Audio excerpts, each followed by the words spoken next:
umutima w'umugabo ubamwe ibyumba byinshi. Iyo mushwanye arashobora kugara ico cumba cyo gushwana, akugurura ikindi cy'umunezero, akagenda uhura n'abagenzi, akaryohe gukamenya nta kintu na kimwe kigeze kiba. Ariko umutima w'umugore uba mu icumba kimwe, muriko muravyumva, uba mu icumba kimwe. Niba washwanye n'umugabo, ni wagwaje umwana, ni umwana yakugoye, ni hari wagututse, ni byose urabigendana. Aho wicaye umuntu arakubona kuri magorwa, arakubona ko ivyiyumviro vyawe vyatakaye kubera ko Imana yakuremye ufise umutima uri mu cyumba kimwe. Ariko abagabo barugara ivyumba. Haleluya. Nico gituma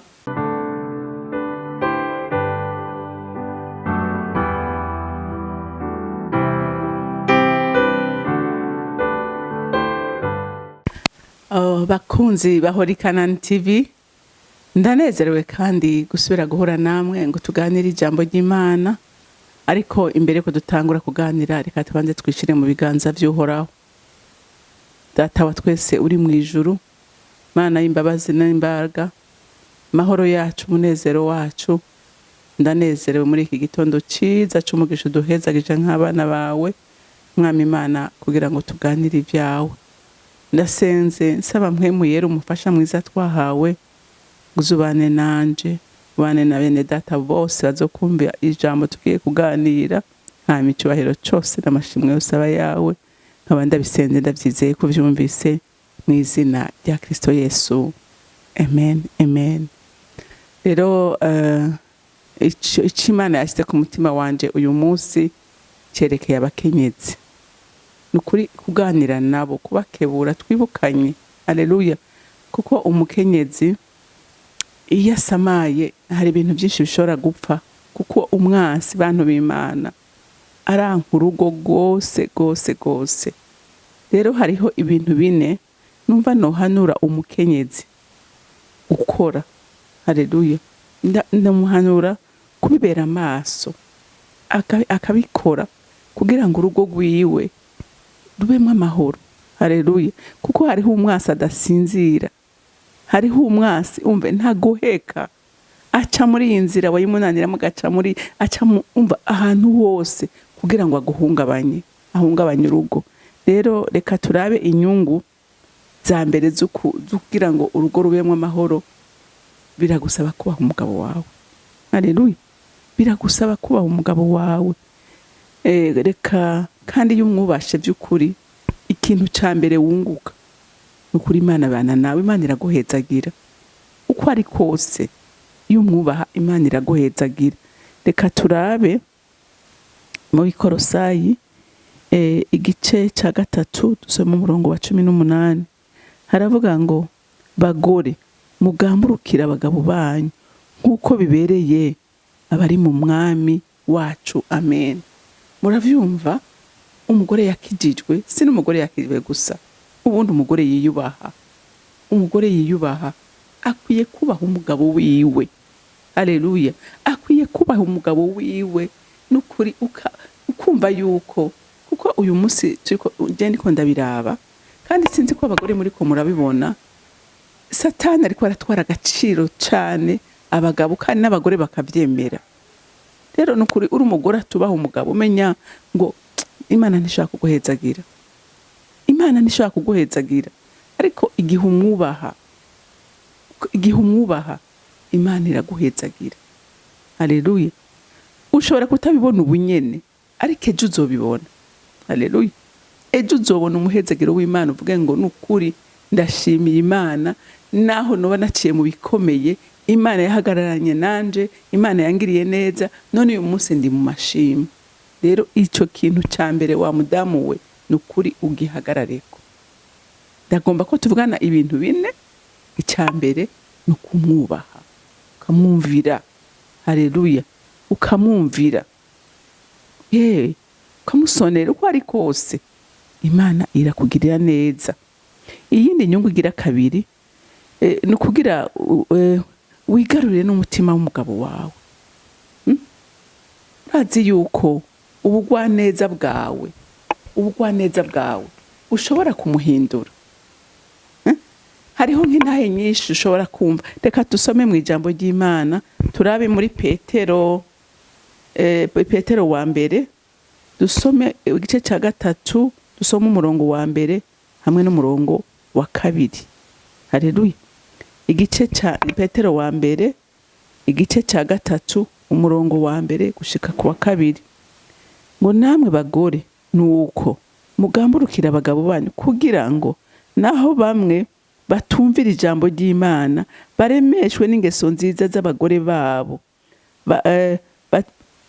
batagize ijambo bavuga, nibabona ingeso zanyu zitunganye zifatanije no gutinya. Amen. Muravyumva?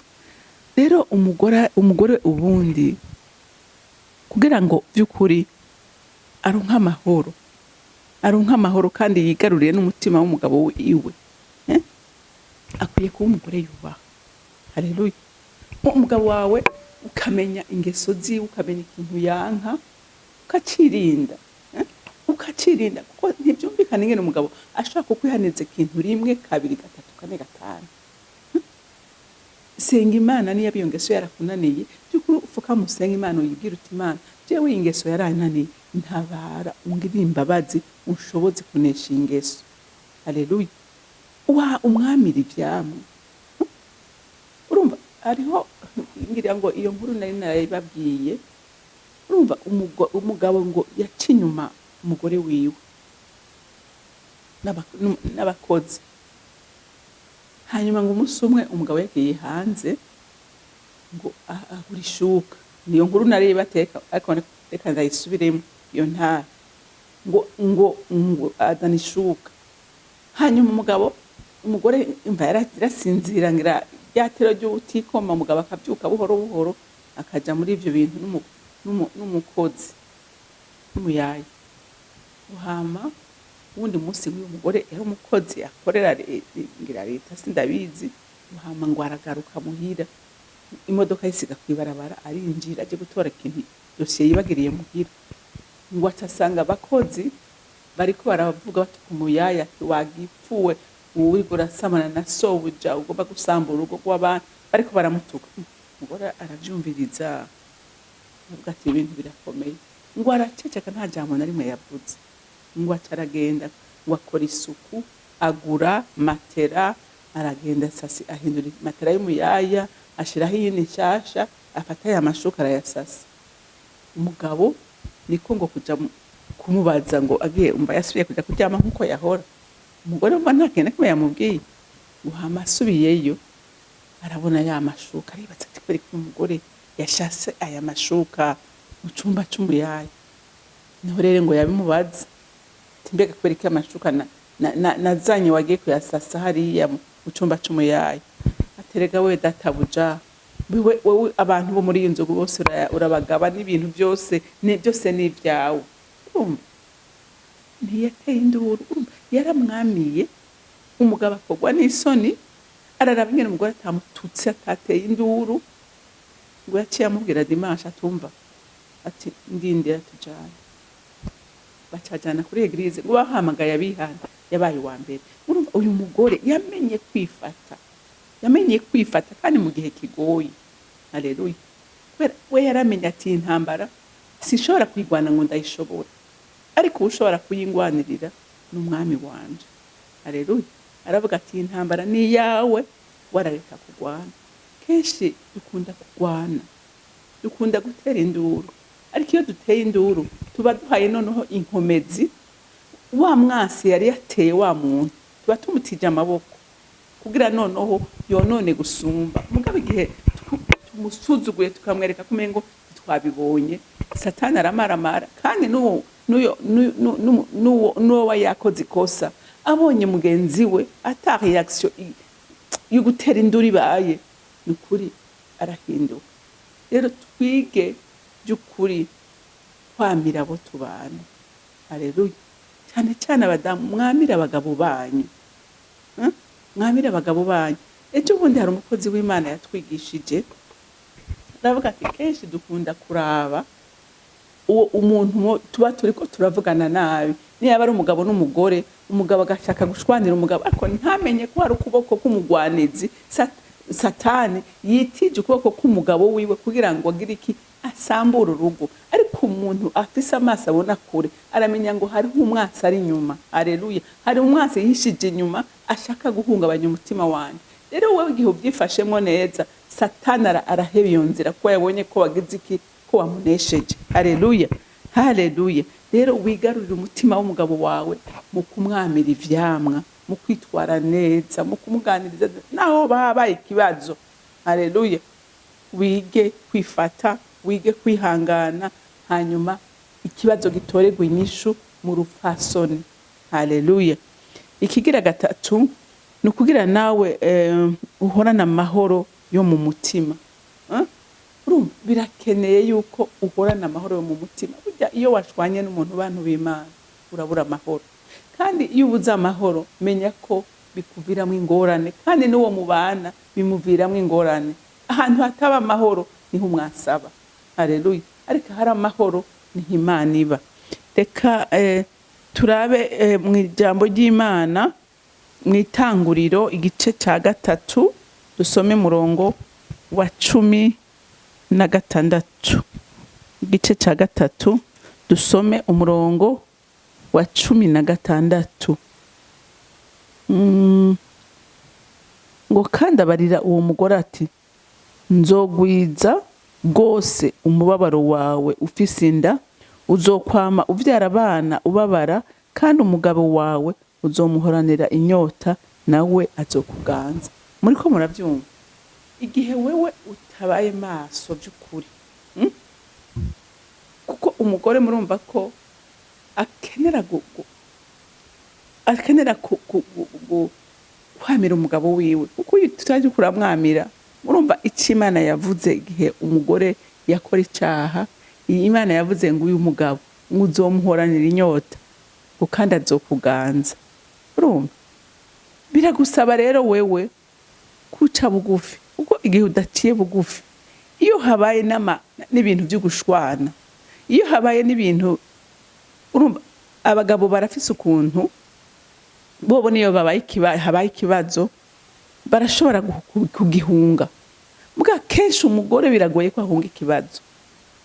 Kazi gituma bigoye ko ahunga ikibazo umugore. Urumva umugore ni nkingi. Ni nkingi. Inkingi ifasha iki? Ifasha umuryango. Ubufasha abana, ubufasha abakozi bari mu rugo, ubufashe ndetse nabo mutunze, uri umuntu byose umengo biri ku mutwe wawe. Haleluya. Biri ku mutwe wawe. Rero igihe utabyifashemo neza, wa muntu akaguhunga cyangwa umutima wiwe ukakuvako, niwe bibabaza gusumbawe. Haleluya. Niwe bibabaza gusumbawe, kuko urumva ijambo ry'Imana ngaha ryavuze ngo uzomuhoranira inyota kandi azokuganza. Ya nyota yukumva kukeneye sekirite y'umugabo wawe iguhoramo. Niyo turabe niyatevye gutaha, ari utazi aho yiriwe, n'utazi ivyo ari, urahungabana. Ega byatanguye kera mu itongo rya Edeni, niyo byatanguriye. Haleluya. Nico gituma ukwiye kubaha umugabo wawe, kugira ngo ugire iki, uhorana amahoro. Urumva ntihagire ibintu biguma muri ko murasitanamo, kuko kuganzwa byatanzwe n'Imana. Uri munsi y'uburongozi bwiwe. Rero biragusaba kumwubaha kugira ngo ubwo burongozi bugumane amahoro. Mugume mwumvikana, kuko igihe mutumvikanye nukuri urabura amahoro. Urabura amahoro. Ndabizi nayo bari umutamakazi. Nayo umutamakazi arabura amahoro. Kandi iyo bipfuye urabona kenshi bigora wewe. Kuko bo uko Imana yabaremye n'abantu barugara umutima wabo uri mu byumba byinshi. Umutima w'umugabo bamwe ibyumba byinshi. Iyo mushwanye arashobora kugara ico cyumba cyo gushwana, akugurura ikindi cy'umunezero, akagenda uhura n'abagenzi, akaryohe gukamenya nta kintu na kimwe kigeze kiba. Ariko umutima w'umugore uba mu cyumba kimwe, muriko muravyumva, uba mw'icumba kimwe, niba washwanye n'umugabo, niba wagwaje umwana, niba umwana yakugoye, niba hari wagututse, niba byose urabigendana. Aho wicaye umuntu arakubona kuri magorwa, arakubona ko ivyiyumviro vyawe vyatakaye kubera ko Imana yakuremye, ufise umutima uri mu cyumba kimwe, ariko abagabo barugara ivyumba. Haleluya. Nico gituma bigusaba ngo mwubahe. Haleluya. Ntimuremwe kimwe, kwihangana ntimufise kumwe, kuko umugabo arashobora gusa n'umuntu atani kibazo afise kandi avyuzuranye, ariko we ntibikunda. Haleluya. Ntibikunda. Icyanyuma kugira ngo urindwe, kuko Satani arazi ku mutwe, iyo rashe umutwe kubaho ntibishoboka. Urumva, wowe uteza kumwubaha, kuko Satani urabizi neza iyo arashe umugabo, iyo arashe umugabo hakagira akantu kivanga akaraswa, kaba kabaye ibintu byose birasanzara, ugasanga abana nta mahoro, umugore nta mahoro mu rugo, ibintu byose byaparangaye. Haleluya. Kuko ari we mutwe, ari waganza, ari we yahawe autorite. Haleluya. Yukurinda. Urumva, none iyo inzu imiryango yavuyeko, ibintu byose birinjira, ibintu byinshi birinjira. Rero umuntu w'Imana nahawe kuba maso, umenye ko umwasi we aragomba gusambura, aragomba ko urugo rusambuka, ariko niba amaso ukagenda uko ijambo ry'Imana rivuga, ukamenya ngo umugabo n'umutwe ninda kumwubaha. Haleluya. Ukamenya kurinda kumwamira ivyamwa, ukamenya kuteza kumusengera ijoro n'umurango. Haleluya. Kwiye kwamumusengera, ko Satani amufitiye ipfuhe rikomeye, kuko araza amushikiriye, kwabashikiriye umuryango, amushikiriye abazi ko byose abironse. Uzuraba urugo rurimo umugabo atunganye, ameze neza, ahagaze neza, uzuraba ingene bigenda neza. Nico gituma umugore akwiye imisi yose kwamasengera umugabo wiwe, kwiye kumusengera, ukamenya ngo ni cible ya Satani. Abari hanze bongera muranyumva cyane, kubera murazi ko ivyo bihugu uyu munsi usanga umugabo umenga nta gaciro gifise. Uwo n'umugambi wa Satani, si umugambi w'Imana. Ko umugabo ni wo kubahwa, umugabo ni wo gusonerwa. Haleluya. Ariko umugore rero w'ubwenge, umugore yubaka urugo rwiwe neza, amenya inshingano ziwe, akamenya ko uwo bagwana ngo sawa inyama n'amaraso, nta kubita urugohe, aca mu nzira zose kugira ngo akudestabilize, yongera destabilize urugo rwawe. Ariko ni waba maso, nta kabuza umwami Imana azogushigikira kandi azotuma urugo rwawe rugenda neza. Imana yo mwijuru ibampezagirire. Sindambirwa mama Imana kugushimira imbabazi zawe n'urukundo rwawe. Sindambirwa kuko ninahaza no kugukengurukira, kuko imisi yose mwami Imana uratwigisha, uradukebura, uradukomeza, kandi imbaraga waradusezeranije ko warivugiye wowe ubwawe kutazokwigera udusiga twenyene na rimwe, ariko kuzobana natwe gushika ku mpera y'isi. Shimwa ko n'ubu turi kumwe nawe, kandi mwami Imana ndasenze ngo n'ubu ukomeze kuturongora, utugire neza twese, kugira ngo tubashe kubaka ingo zacu neza. Urakoze kubyumvise kandi kwemeye kubidukorera. Icubahiro ishimwe bibi byawe, abandi abisende ndabyizeye kubyumvise, n'izina rya Kristo Yesu. Amen, amen.